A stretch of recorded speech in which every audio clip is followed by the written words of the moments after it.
हरियाणा के भिवानी जिले का एक साधारण सा गांव सिंघानी। यहाँ की गलियों में खिलखिलाती थी 19 साल की मनीषा, जो प्ले स्कूल में बच्चों को पढ़ाती थी और नर्सिंग की पढ़ाई का सपना देख रही थी। गांव वालों की प्यारी बेटी, परिवार की उम्मीद और छोटे भाई की सबसे बड़ी दोस्त। 11 अगस्त की सुबह वह रोज की तरह घर से निकली। माँ ने पुकारा, जल्दी लौट आना बेटी। मनीषा मुस्कुराई और बोली, हाँ माँ, थोड़ी देर में आती हूँ। लेकिन वह लौटकर कभी घर नहीं आई। घंटे बीत गए, शाम ढल गई। परिवार घबराकर थाने पहुंचा। पुलिस ने लापरवाही से कहा, कहीं चली गई होगी, खुद लौट आएगी। लेकिन मां बाप का दिल जानता था, कुछ बड़ा हादसा हो गया है। 2 दिन बाद 13 अगस्त की दोपहर गांव के पास खेतों में एक लाश मिली। वही मनीषा थी। शव सड़ागला था, गले पर गहरे निशान थे, कपड़े अस्तव्यस्त थे। पूरा गांव सन्नाटे में डूब गया। मां बाप की चीखें आसमान चीर रही थीं।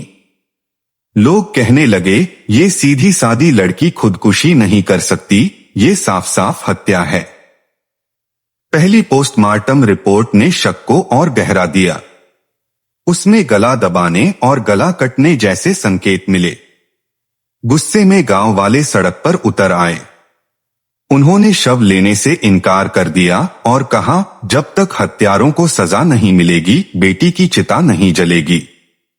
ग्रामीणों के आक्रोश से हालात बेकाबू होने लगे। इंटरनेट बंद कर दिया गया, पुलिस बल तैनात किया गया। लेकिन गांव में नारे गूंजते रहे, मनीषा को न्याय दो, हत्यारों को फांसी दो। इस बीच दूसरी मेडिकल रिपोर्ट आई। उसमें कहा गया कि मौत जहर कीटनाशक मोनोक्रोटोफॉस से हुई है, यानी आत्महत्या की थ्योरी। लेकिन परिवार ने इसे साजिश बताया। मनीषा की मां रोती हुई बोली, मेरी बेटी जीने वाली थी, सपने देखने वाली थी, वो हर क्यों खाएगी। पुलिस पर आरोप लगे कि वह मामले को दबा रही है।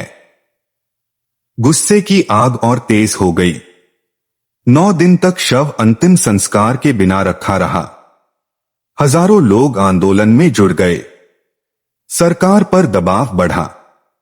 आखिरकार मामले की गंभीरता देखते हुए भिवानी के एसपी को हटा दिया गया। कई पुलिसकर्मी सस्पेंड कर दिए गए और मुख्यमंत्री ने सीबीआई जांच की घोषणा कर दी। शव को एम्स दिल्ली भेजा गया, जहां दोबारा पोस्टमार्टम हुआ। 9वें दिन छोटे भाई ने नम आंखों से बहन की चिता को अग्नि दी। पूरा गांव रो पड़ा। अंतिम संस्कार के बाद भी गुस्सा शांत नहीं हुआ। हरियाणा से लेकर दिल्ली तक कैंडल मार्च निकले। सोशल मीडिया पर जस्टिस फॉर मनीषा ट्रेंड करने लगा। गांव के बुजुर्गों ने कहा, ये सिर्फ मनीषा का मामला नहीं है, ये हमारी बेटियों की सुरक्षा का सवाल है। आज भी केस की सच्चाई पर पर्दा पड़ा हुआ है। एक तरफ पुलिस की रिपोर्ट है, दूसरी तरफ परिवार का विश्वास। पर जनता की नजर अब सीबीआई की जांच पर टिकी है। फिल्मी अंदाज में अगर देखें तो यह कहानी किसी थ्रिलर से कम नहीं लगती। एक मासूम लड़की की रहस्यमयी मौत, परिवार की जंग, गांव का विद्रोह, प्रशासन की लापरवाही और अंततः जनता का दबाव जो सरकार को झुकने पर मजबूर कर देता है। मनीषा आज इस दुनिया में नहीं है, लेकिन उसकी मौत ने पूरे प्रदेश को जगा दिया। उसकी चिता की राख से उठी चिंगारी शायद अब तक जलती रहे, जब तक सच सामने न आ जाए और गुनहगार सजा न पाए। आपकी क्या राय है, हमें कमेंट बॉक्स में जरूर बताएं। जय हिंद, जय भारत।